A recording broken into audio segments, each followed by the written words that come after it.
Hey, welcome back to the Black and Gold Standard Podcast. And today we're going to get into the matchups between the Pittsburgh Steelers and the Miami Dolphins. Kind of talk about who I think has the upper hand in each position, offense and defense. The Pittsburgh Steelers did get some bad news today. Um, TJ Watt is dealing with some type of lung issue that has him in the hospital as we speak. So we'll see what his availability is going to be. At least he got an extra day by the game being Monday night, but that's something that going to have to just keep our eye on because everybody know the Pittsburgh Steelers are 1-10 in games that they play without TJ Watt because of injury. So, just another thing to deal with, I guess. This season is just, it's not going to be easy. It's not going to be easy. It's going to be, like I say, I just think it's going to go down to the wire. It's going to go down to the wire with the Steelers in Baltimore. But hey, this is the position that they're in and can't do nothing about it now. So with that said, let's get into these matchups. And so what we have is the Pittsburgh Steelers are 7-6, first place in the AFC North. The Miami Dolphins 6-7, and this is amazing because this team was dead in the water. Well, I know the GM got fired. Everybody was suspecting the head coach to be fired by now. Me personally, I was like, well, cool. If McDaniels get fired and the Steelers do some changes, or even if Mike Tomlin was to stay, Mike McDaniels would be a guy that I would have loved to see the Steelers try to bring in as the offensive coordinator. But it seems like he is going to save his job, unless the Dolphins just already made up in their mind that they're going to fire him. It seems like he may have saved his job. So are the players playing for him? Like I said, we were talking about that yesterday. Yeah, I think to a point maybe the players are playing for him, but my belief is in the NFL, guys are playing for that paycheck. They're playing for that paycheck. They're playing for their careers, because for some of the guys, this coaching staff that you're playing under, they may like you, but a new coaching staff comes in there, you don't fit their system, they don't like you for some reason, now you're gone. And at the end of the day, I mean, unless you just having some major problems, you want to stay put where you at. You don't want to have change. And so I believe the guys are really playing for their paychecks more than really paying for the coach. But regardless, Miami did a big turnaround. So let's look at the numbers. Let's look at the offensive numbers. Total offense. Pittsburgh Steelers ranked 27th. The Miami Dolphins ranked 25th. And a big part of that is their passing game. For some reason, I don't know. Well, the big reason is no Tyreek Hill. So that's a huge reason. But Miami passing game at this point is nothing. And they're kind of really one-dimensional, to be honest. Total rush, the Pittsburgh Steelers ranked 29th, which is, to me, just terrible. Unless they can get this going, I think that's going to be something that's going to hurt them. Even if they get into the playoffs, because you have to be able to run the ball. I mean, because you could have games that bad weather games where just passing the ball is really not something that you're going to be able to live off of. And right now, the Pittsburgh Steelers cannot run the ball. Where the Miami Dolphins are 8th running the ball. So they have a great running game, just don't have no passing game. So like I say, the Miami Dolphins are really one-dimensional. So if you can get in there and stop their running game, you're pretty much going to stop them. Total pass offense, the Pittsburgh Steelers are ranked 23rd. The Miami Dolphins are ranked 28th. So, like I say, as you can see, Miami struggles throwing the ball. Pittsburgh is not that much better. So it's just, to be honest, this is really a pretty even game. And it's hard to even say that. You wouldn't even think that, because like I said, the Miami Dolphins started off so terrible. But when it's all said and done, this is really a more even game than what people want to admit to or realize. I'll put it that way, that they don't really realize it. So, quarterback. Aaron Rodgers, I mean, if we can get that Aaron Rodgers that played last week, that's going to be a major deal, because he played well. He played well last week, and if we can get him to continue to play like that, continue to be aggressive, push the ball down the field, that's going to be a huge benefit for the Steelers.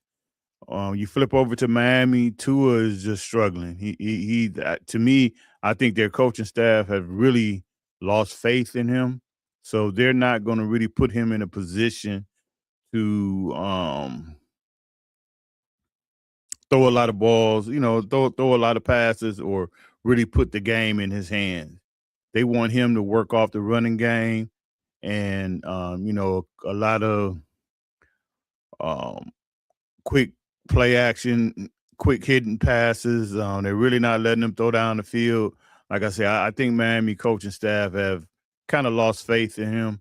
So with that said, I'm giving the Steelers the upper hand in the quarterback position.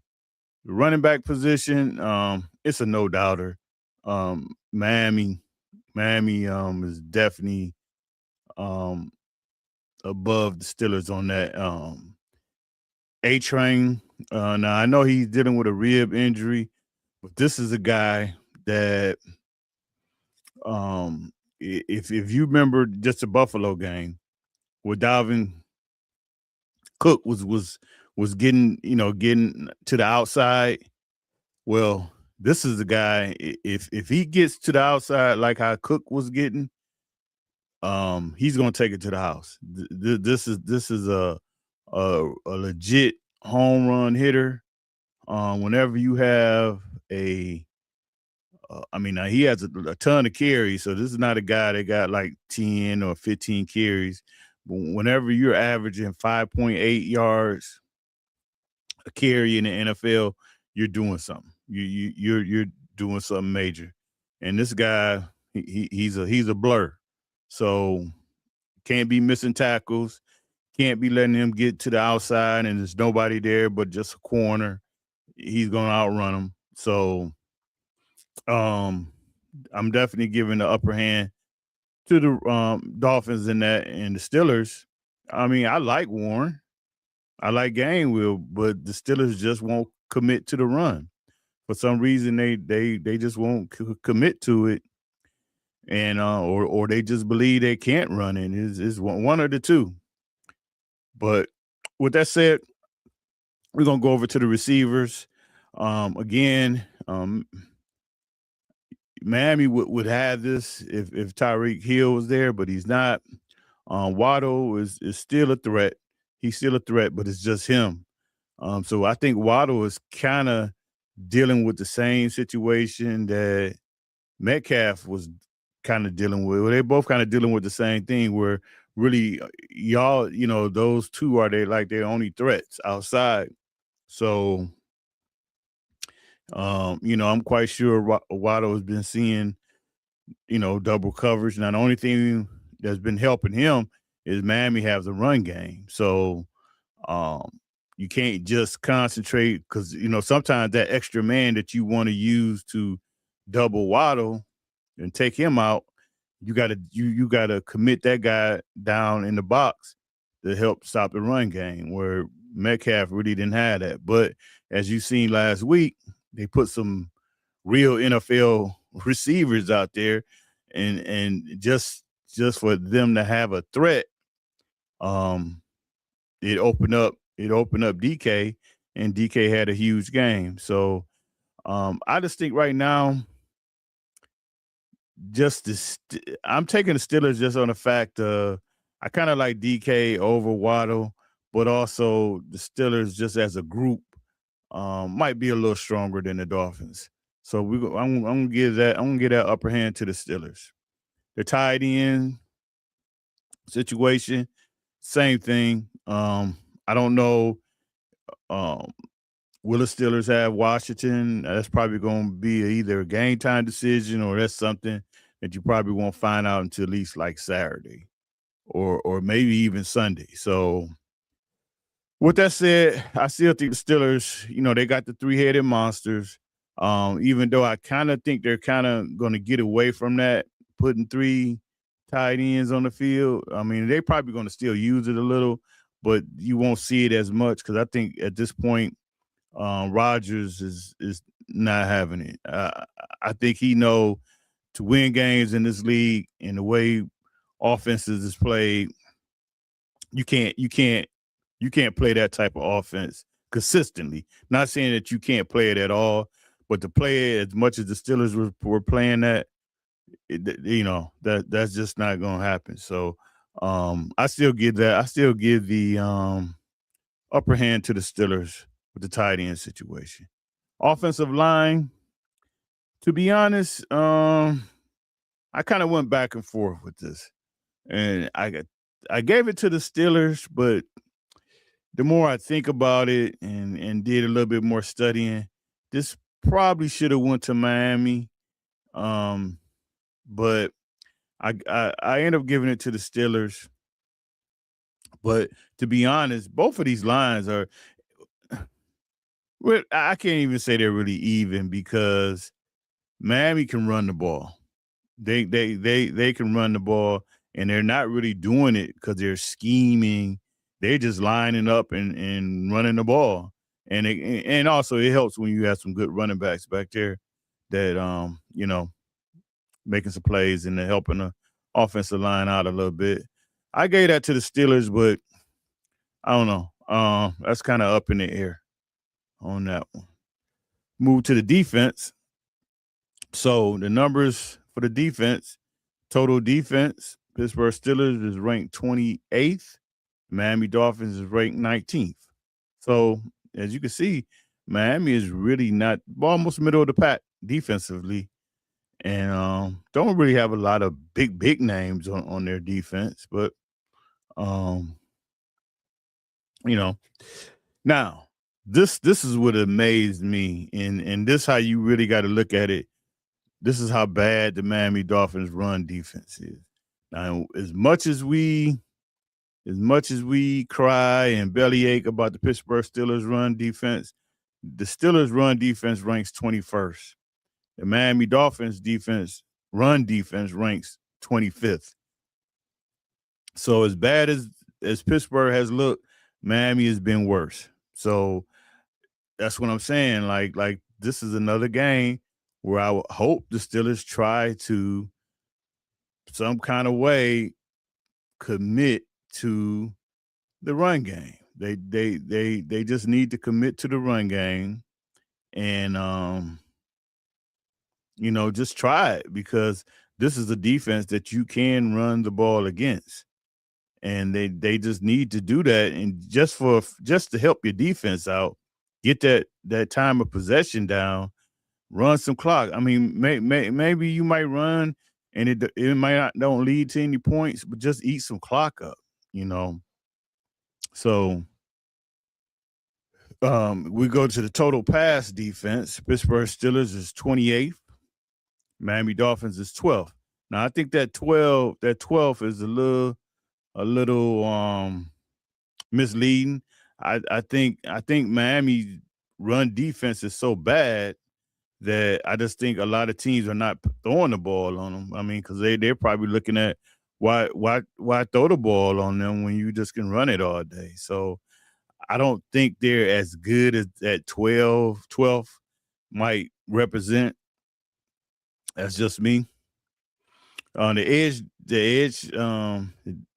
defensive end, the edge, I gave that to the Steelers, but it's a possibility that T.J. Watt don't play in this game. So with that, I mean, you still got Highsmith and Herbert, but I think that's that's kind of that's going to be pretty close because Chop Robinson and Bradley Chubb, those are those two decent guys. So if you take Watt out the equation, it's almost even. I mean, I guess you could still kind of lean it towards the Steelers a little bit because I think Herbert is definitely better than Chop Robinson at this point, but Bradley Chubb, a little older now, but he's still doing his thing. He got like 6.5 sacks. So I end up giving the matchup to the Steelers, but like I say, you take J.J. Watt out the equation, that kind of even things up a little bit. Defensive tackles, I think the Steelers going to have, I think it seems like Harmon is going to play. I don't know how effective he's going to be, but it seems like he's going to play. So with Harmon,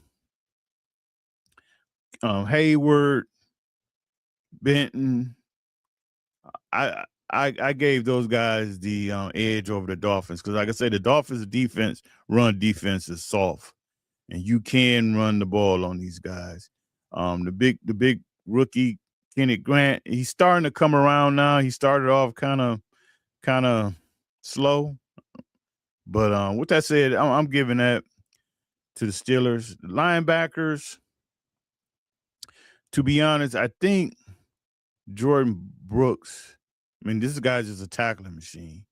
I think he's better than Queen and Wilson, but I just think as a group, I might like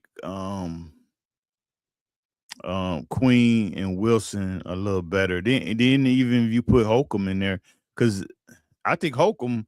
Now Holcomb's not as good as Jordan, but I think Holcomb is kind of almost like the same guy that Holcomb is a tackling machine.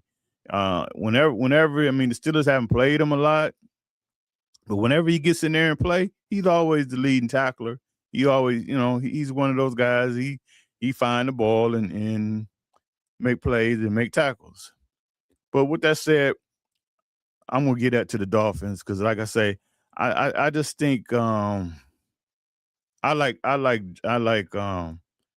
Brooks a lot, and especially if the Steelers don't really bail them out and don't commit to trying to run the ball, it's gonna be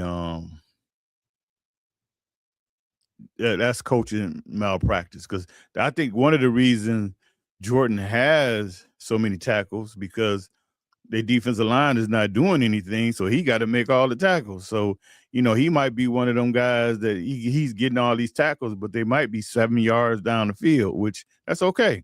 As a Steeler fan, that's okay. If he finished the game with 22 tackles and all of them on average is 5-6 yards down the field, I'll take that. I'll take that all day. So the corners, I'm giving that to the Steelers with Porter, Pierre, and Ashanti Samuels, Echols. The Steelers are much better at the corner position. Again, even though Miami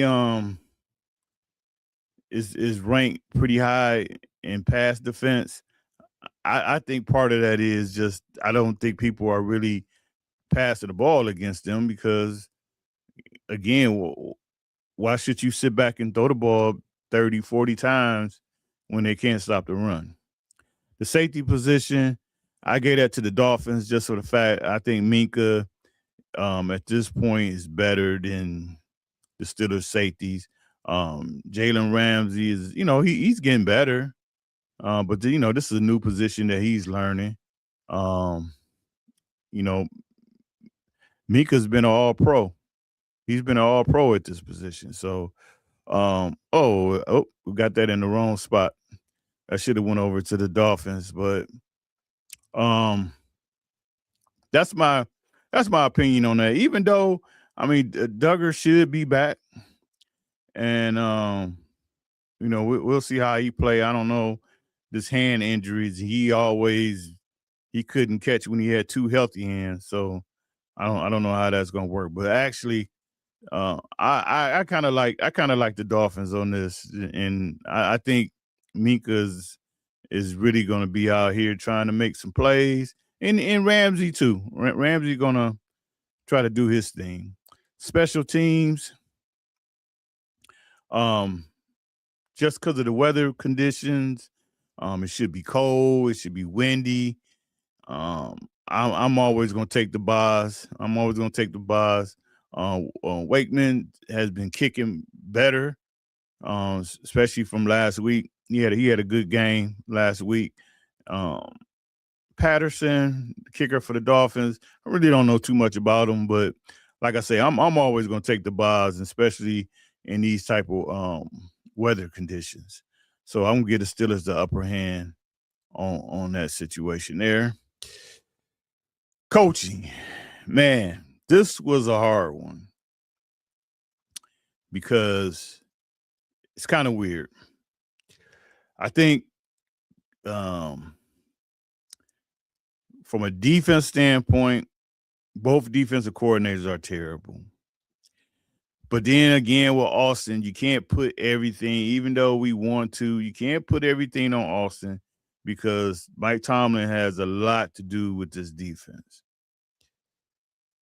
Offensively, Arthur Smith is terrible. Mike McDaniels is much better. Like I say, I would love if he does get fired and if Tomlin end up staying with the Steelers, you would not get no bad looks from me if they was to fire Arthur Smith and hire Mike McDaniels as the offensive coordinator. I would love it because he's a guy, he's from that Shanahan, he's from that tree. He's going to run the ball. He's going to he's just have an up-to-date passing game. And I just think he's one of those type of offensive coordinators that in today's game, they play the type of offense that you need to win in the NFL. Like Arthur Smith. Hey, I ain't gonna say I got nothing bad to say about him. He's an NFL. He's an NFL offensive coordinator. Yes, he is. But the scheme that he runs is outdated. Is outdated. But I think because of what we were coming from Canada, Arthur Smith looked great to us. But as you can see now, his scheme is outdated. But going back to the coaching, so as a head coach, I think Tomlin is a better head coach than Mike McDaniels. And I think Mike McDaniels might be one of those guys. Like some guys are just not head coaches. They could be good offensive coordinators, but they're just not head coaches. And I think, not to say that McDaniels is not a good head coach, but this was his first coaching job. So this might be one of those situations. And you see this out of a lot of guys where they that first time around, it don't go as well, but they end up learning from their mistakes. They end up learning, things that if they ever get another opportunity, they know more about the job and they kind of make sure they don't make those same mistakes again. And a lot of times before they can get another job, they might have to take a couple steps back, go back to being an offensive coordinator, have a few good years as an offensive coordinator, and then maybe get that opportunity to come back and be a head coach. Because if he got fired today, it's not a situation where he was just a terrible coach as far as record wise. Now, I don't know what's behind closed doors if he's just a terrible head coach. That I don't know. I do know it's kind of tough when you're trying to call the plays, run the team, and all that stuff, especially as a young coach. Like Andy Reid, he can do that because Andy Reid's been coaching forever. So he understands. But I think sometimes as a young coach, calling the plays and also trying to run the team and then also trying to be involved with all the other positions, it can be tough. And I think sometimes as a young coach, you probably shouldn't do that, but it is what it is. So my thing is Mike Tomlin is definitely a better head coach than McDaniels. So I did something different. I gave both of them the check here because, like I say, this game is much even than most people think. So we will see. And let's go to the prediction. So, like I said, we had news today that I don't want to call him Jay. TJ Watt is questionable. He's in the hospital right now. So we'll see how that plays out. We all know the Pittsburgh Steelers are 1-10 when TJ doesn't play because of injury. So, we'll just see how this go. But I made this prediction saying that TJ Watt is going to play. So we'll see. So I'm going with the Steelers winning this game 28-20. Like I say, this is a close game, a game that obviously we know what the Steelers got in, what they got in store if they can keep winning. The Miami Dolphins, they just tried to get their head back above water. And so what's so crazy about it, don't think they're going to make the playoffs, but they're in the hunt. They are in the hunt. So whatever these guys and whatever these players are motivated by, I don't know if it's, hey, we want to save our coach so, we can still be here or whatever they're playing for, the money, whatever. I think this is going to be a motivating factor for them. But I'm going to give the Steelers the edge here. I think the Steelers can win this game 28-20. So with that said, that is it. I will talk to you guys on Monday. And until then, take care. And hopefully the Steelers can get this victory and keep moving forward to the playoffs. And then, like I say, once you get into the tournament, you never know what can happen, but you got to at least get there. So until then, take care.